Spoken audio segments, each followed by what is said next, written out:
Ayan nga mga kagulay, isang magandang umaga at yun nga, dito ako na-extra ako magbutas nitong balag ng talungan. So ito po ay sa aking tito na si Tito Role. So medyo malapit lang po ito sa aking area at dito sa malapit sa kubo. So bali mga kagulay, ito kasing mga ginamit ditong pambungan ay galing po ito sa pinagbalagan ng ampalaya. So, ito po yung mga kawayan at mga bayog. Kaysa nga naman na masira ito dahil naka-stock lang naman, ito na lang yung gagamitin na pambungad para sa ganun ay matibay yung balang kaliksto. So kahit di na po masyadong magserga dito sa bungad, talaga naman napakatibay na at maganda magiging hatak.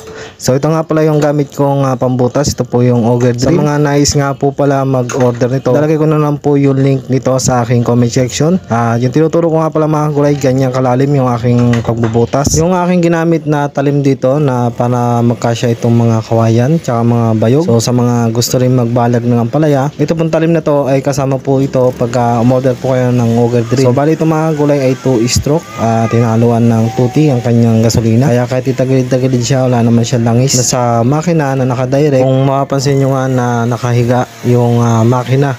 So ganyan po yung auger drill kapag ka 2-stroke ang inyong in-order. So meron naman po nabibili din na 4-stroke. So ito na po yung kanyang naging butas. So, sukat na sukat po dyan yung kawayan at yung bayog. At yung kanyang lalim sa tansya ko, sa height ko, ay hanggang tuhod ko yung lalim ng butas niya. At kapag ka natapos nga itong malagyan ng pambungad, ay pwede na po itong postehan. So kung itong makina yung gagamitin, meron din pong maliit na butas na kasya naman po yung mga bukawe at mga buho. So ito ay mga kawayan at mga bayog ang kasya sa 15 cm na talim ng auger drill.